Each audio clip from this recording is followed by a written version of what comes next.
This day, the Russian army has shelled Pokrovsk and Kramatorsk in Donetsk region. The National Police of Ukraine reports that according to preliminary data, the enemy used Iskander cruise missiles. In Kramatorsk, a shell hit an unfinished high-rise building, destroying 2 entrances. The shock wave damaged windows in neighboring houses. No one was injured in the attack in Kramatorsk. 3 civilians were injured in a rocket attack in Pokrovsk. They were taken to hospital with shrapnel wounds. We are at the edge of the funnel left over from this hit. It is about 7 meters deep and 8 to 10 meters wide. Now let's go further and look at the remains of this rocket. And we see that from this force, if it had hit a civil quarter, it would have been significantly damaged.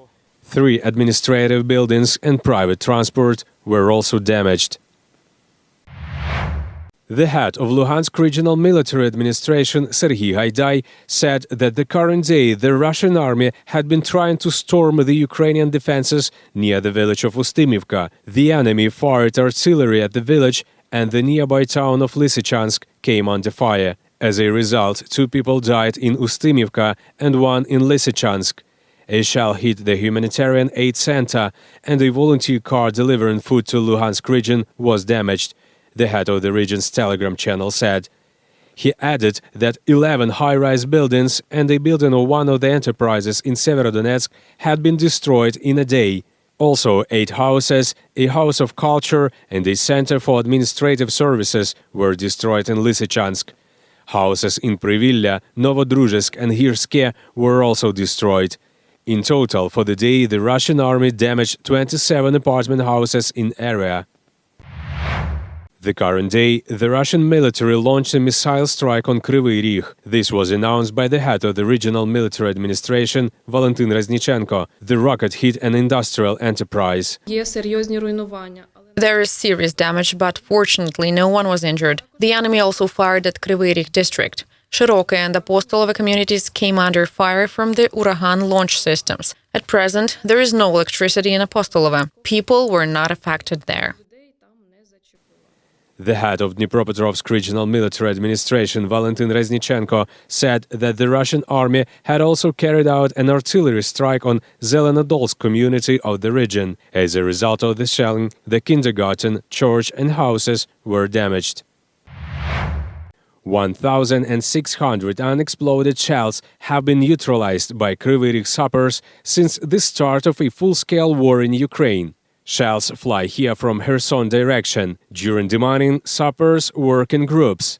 Some look for the remains of shells, the others neutralize them. Some shells are brought to Kryvyi Rih district for elimination from other settlements. There are safe munitions that can be transported, and there are dangerous ones that are blown up on the spot. We transport the safe ones to places of destruction of ammunition. Over the past week in Kryvyi Rih district, the SES officers have found more than 400 units of modern ammunition and inspected about 16 hectares of the territory. So far, Zelenodolsk community has suffered the most from dangerous hits, including banned worldwide cluster munitions. This is a very dangerous object. I thank our Ministry of Emergencies. They react very quickly after each hit.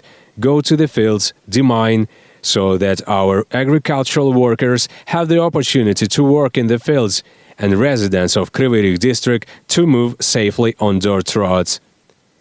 According to the head of Pyrotechnic Works Group of the State Emergency Service of the region, Volodymyr Adamov, most often they find cluster shells.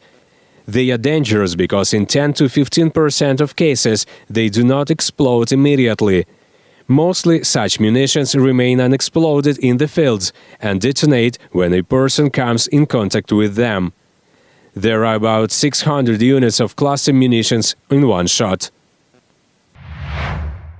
2 people were killed in the shelling of Balaklia in Kharkiv region this day. 7 others were injured, including a 9-year-old child. This was announced to Suspilne by the director of the Department of Health of Kharkiv Regional Military Administration, Maxim Khaustov. According to him, many seriously injured were among the victims. A 9-year-old girl was taken from Balaklia to a hospital in Kharkiv. She is also in a stable, serious condition. According to the Prosecutor General's office, as of the morning of May the 26th, more than 676 children were affected in Ukraine as a result of a full-scale invasion by the Russian Federation.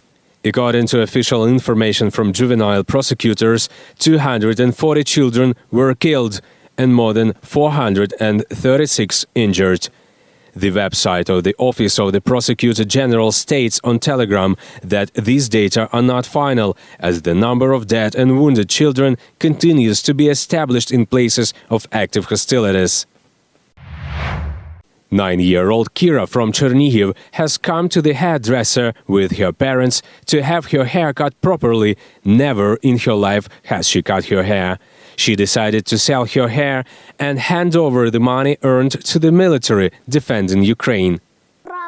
This is a very strange feeling. My heart is pounding because I'm cutting my hair for the first time in my life. What will happen? What will happen? What will they do to me? The idea to sell the girl's hair came when she and her parents and 3 siblings were hiding in the shelter from shelling. Kira says her father used to forbid her cut hair. This time he agreed without hesitation. Of course, I was not against it. On the contrary, to be honest, I almost cried. It kind of touched me. For 2 months, we've been thinking it over, searching whether yes or no. When we returned here and her idea and desire did not disappear, she talked about it again and again. I said, well, come on, just let's do it. We dared. The Hubins have 4 children. They moved to Chernihiv 2 years ago. Their house stands on the city's outskirts, which had been shelled by Russian troops since the first days of the war. The house survived, but needs repair. When asked why she wouldn't spend money on repairing her room, Kira answers, Well, because they don't need some lights in the room. They need, for example, bread, food, water. Maybe they are collecting for some walkie-talkies, so I have to add to them. I think I must do it. I just want to do something for the armed forces of Ukraine. Kira received 3,500 hryvnias for her hair. Kira's parents will transfer the money to their military friends on the front line.